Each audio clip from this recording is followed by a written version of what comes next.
తక్కువ అండ్ అటు ఇటు నడకండి ఇంకా.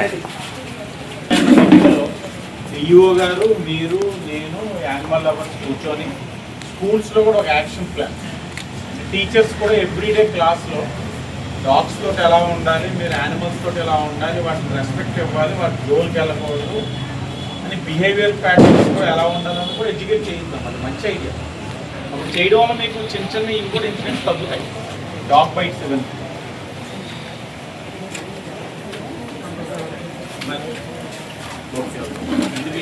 పేరు వస్తుంది. మీరు ఇంకా పబ్లిక్తో చాలా కామ్గా కంపోజ్డ్, అంటే గౌరవంగా నవ్వుతూ ఉంటే, అంటే మీకు ఉండే సమస్య నాకు తెలుసు, దాన్ని పట్టుకున్నప్పుడు ఎంత స్ట్రెయిన్ ఉండదో నాకు తెలుసు. ఇంట్లో బల్లిని చూస్తేనే మేము పరిగెడేస్తాం, ఇంత సైజు, ఇంత కుక్క దగ్గరగా మీ మీద వస్తుంటే మాకు తెలుసు మీ బాధ. బట్ స్టిల్ ప్రజలు కోరుకుంటారు ప్రశాంతంగా మాట్లాడి చేయండి. మీకు ఏ సమస్య ఉన్నా మీ ఎమ్మెల్యే ఉండడు. నా పేరు గోపికాంత్. నేను animal welfare board of India, ఏదైతే సెంట్రల్ గవర్నమెంట్ స్టాట్యూటరీ బాడీ ఉందో దానికి జిల్లా ప్రతినిధిని. ముందుగా నాకు రోజు ఒక అడ్వకేట్ కింద కూడా, ఒక యానిమల్ వెల్ఫేర్ లీగల్ అడ్వైజర్ కింద కూడా చాలా ఊర్ల నుంచి, చాలా చోట్ల నుంచి ఇష్యూస్ వస్తాయి, ప్రాబ్లమ్స్ వస్తాయి. కానీ నేను చెప్పేది ఏంటంటే, రాజమండ్రిలో మన ఎమ్మెల్యే గారు ఇంత టైం పెడతాం ఇంకెక్కడ నేను ఎవరి దగ్గర చూడలేదు. అది మన అదృష్టంగా భావించాలి. ఎందుకంటే ఏ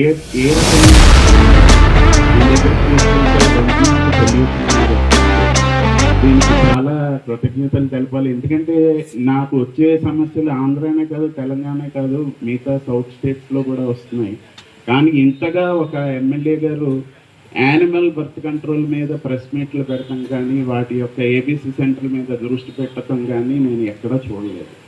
ఇది మన అదృష్టం. వాసు గారు నిజంగా కృతజ్ఞతలు తెలపాలి ఈ విషయంలో.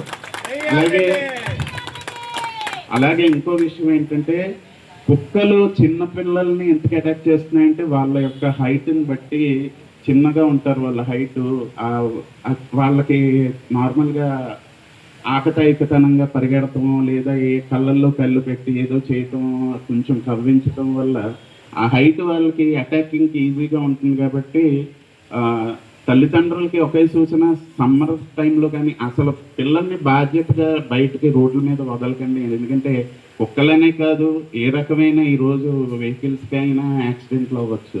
దయచేసి మీ దీంట్లో ఎమ్మెల్యే గారు మేము అప్పుడు కోరుకునేది ఏంటంటే, మాకు కొంచెం గవర్నమెంట్ స్కూల్స్లో అవేర్నెస్ ప్రోగ్రామ్కి అవగాహన కార్యక్రమం కల్పిస్తే మేము కొంచెం కుక్కల పట్ల ఎలా ప్రవర్తించాలి, అవి మన మీదకి ఎదురుదాడి చేస్తున్నప్పుడు మనం ఎలా ఉండాలి అన్నది వరల్డ్ హెల్త్ ఆర్గనైజేషన్ గైడ్లైన్స్ ఉన్నాయి. అవి మేము కొంచెం అవేర్నెస్ ప్రోగ్రామ్స్ పెడతాం వల్ల వాళ్ళకు కూడా, పిల్లలకి టీచర్స్కి, మెయిన్గా టీచర్స్ అనేవాళ్ళు యానిమల్స్ పట్ల ఎలా ఉండాలన్నది కూడా టీచర్స్ కూడా మేము అవగాహన కల్పిస్తాం. ఎందుకంటే తల్లి తర్వాత స్కూల్కి వెళ్తారు కాబట్టి స్కూల్లోనే వాళ్ళు చెప్పేది ఫాలో అవుతారు కాబట్టి ఇది అనేది పిల్లలకి తొందరగా అర్థమవుతుంది. దీనికి మాకు అవకాశం కల్పిస్తే మేము దాన్ని కూడా ముందుకు తీసుకెళ్తాం. మరొకసారి ఎమ్మెల్యే గారికి ధన్యవాదాలు తెలుపుకుంటాం. ఇదివరకు ఏమొచ్చినా ఎవరి దగ్గరికి వెళ్ళాలా అనుకునేటప్పుడు ఈరోజు ఎమ్మెల్యే గారు నిజంగా ఆయన చూపించే ఏదైతే ప్రోత్సాహం ఉందో యానిమల్ లవర్స్కి, ఆయన ఒక యానిమల్ లవర్ కింద ఆయన అర్థం చేసుకోగలరు ఇష్యూస్ని. దీనికి మాకు చాలా అదృష్టంగా భావిస్తున్నాం.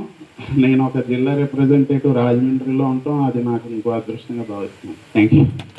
ఒక కెపాసిటీని కూటమి వచ్చిన తర్వాత గణనీయంగా పెంచడం జరిగింది. అక్కడ కనపడుతున్న షెడ్ ఏదైతే ఉందో సుమారు 70 లక్షలతోటి ఈ షెడ్, ఇవన్నీ కూడా మనం కొత్త నిర్మాణం చేసుకున్నాం. అదనంగా ఇంకొక ఆపరేషన్ థియేటర్ ఉన్నదానికి అదనంగా ఇంకొక ఆపరేషన్ థియేటర్ని ఏర్పరచుకున్నాం. ఈ రోజున మీరు గమనించినట్లయితే రోజుకి 25 ఆపరేషన్స్ చేస్తా ఉన్నారు. ఇక్కడ రోజుకి 25 ఆపరేషన్స్. ఒక రోజులో అవుట్డోర్ వ్యాక్సినేషన్ 100 కుక్కలకి చేస్తా ఉన్నారు. అంటే అవుట్డోర్ వ్యాక్సినేషన్ 100 కుక్కలకి చేస్తా ఉన్నారు. రోజుకి 25 వ్యాక్సినేషన్స్ చేస్తా ఉన్నారు. అలాగే ఇంకా మేము చూసినట్లయితే సుమారుగా ఇంకా ఒక 13,000 కుక్కలు కనబడతా ఉన్నాయి. ఇవి కూడా పుష్కరాల నాటికి ఒక 70% సరే స్టెరిలైజేషన్ మరియు వ్యాక్సినేషన్ కూడా పూర్తి చేసే విధంగా ఒక కార్యాచరణతో ముందుకెళ్తా ఉన్నాం. దీనికోసం అదనంగా మరొక డాక్టర్ని కూడా రిక్రూట్ చేసుకోవడం జరిగింది. అంటే 2 డాక్టర్లు ఉన్నప్పుడు ఇంకాస్త ఆర్గనైజ్డ్గా ప్లాన్డ్గా ఆపరేషన్స్ యొక్క సంఖ్య పెంచుకుంటూ ఇంకా ఎర్లీగానే ఈ 10,000 వాటికి కూడా వ్యాక్సినేషన్ మరియు ఇది కూడా కంప్లీట్ చేసే విధంగా తీసుకుంటా ఉన్నాం. ఇంతకుముందు మీరు గమనించినట్లయితే అసలు ఇలా కుక్కలు కానీ అగ్రెసివ్గా బిహేవ్ చేసిన కాస్త ఇబ్బందిగా ఉన్న ఎవరికి చెప్పాలో కూడా తెలియని పరిస్థితి. కానీ ఈరోజు కూటమి వచ్చిన తర్వాత ఒక టోల్ ఫ్రీ నెంబర్ పెట్టుకున్నాం. మాట్లాడిన వెంటనే ఎవరైనా ఇబ్బంది అని చెప్పి తెలియజేసిన వెంటనే స్పందించి ఆ డాగ్ని ఇక్కడ తీసుకొచ్చి మెడికల్గా ఏం చేయాలో అన్నీ కూడా చేసి మరలా అక్కడ విడిచిపెట్టే కార్యక్రమం తీసుకుంటాం. అంటే ఒక సిస్టమ్ని చాలా బాగా క్రియేట్ చేసాం. ఎందుకంటే అవి కూడా ఒక మూగజీవాల పట్ల కూడా మనం చాలా బాధ్యతగా చేసే వాటిల్లోని వాటికి కూడా ఎక్కడ ఇబ్బంది కలగకుండా చేయాలి. ఎక్స్క్లూజివ్గా దాని మీద ఒక సూపర్వైజర్, ఒక టీంని కూడా ఏర్పరిచాం, ఫీల్డ్ టీం. వాళ్ళు కూడా ప్రజలతో ఎలా మాట్లాడుతున్నారు అన్నది కూడా ఎప్పటికప్పుడు పర్యవేక్షించుకుంటా ఉన్నాం.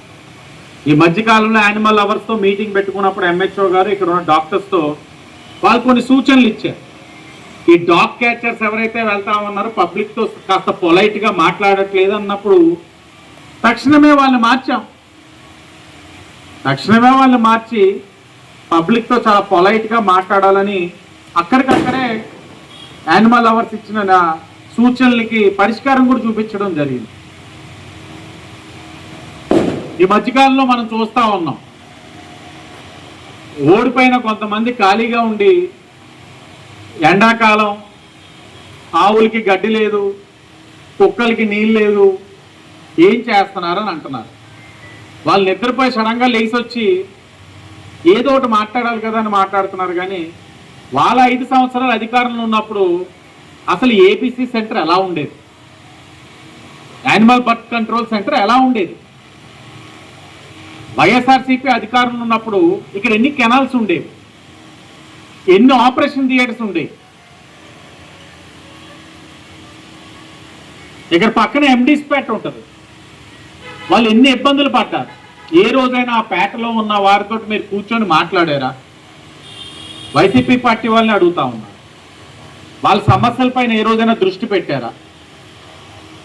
ఈరోజు ఆ పేటకు ఆనుకొని ఉన్న ఈ కెనాల్స్ నుంచి కుక్కల అరుపుల వలన లేకపోతే ఆ వాసన వలన ఇబ్బందులు పడుతున్నామంటే అక్కడి నుంచి ఇటువైపు కెనాల్స్ మొత్తం 2 నిర్మాణం చేసుకొని వాళ్ళకి సమస్య తగ్గించి ఎప్పటికప్పుడు ప్రాపర్ శానిటైజేషన్ చేసి ఇబ్బందిగా రాత్రులంతా అరిచే వాటిని ఇటు తీసుకొచ్చి ఆ ప్రాంతంలో ఉన్న ప్రజలు ప్రశాంతంగా ఉండేందుకు అన్ని చర్యలు కూటమి వచ్చిందో తీసుకుంటాం.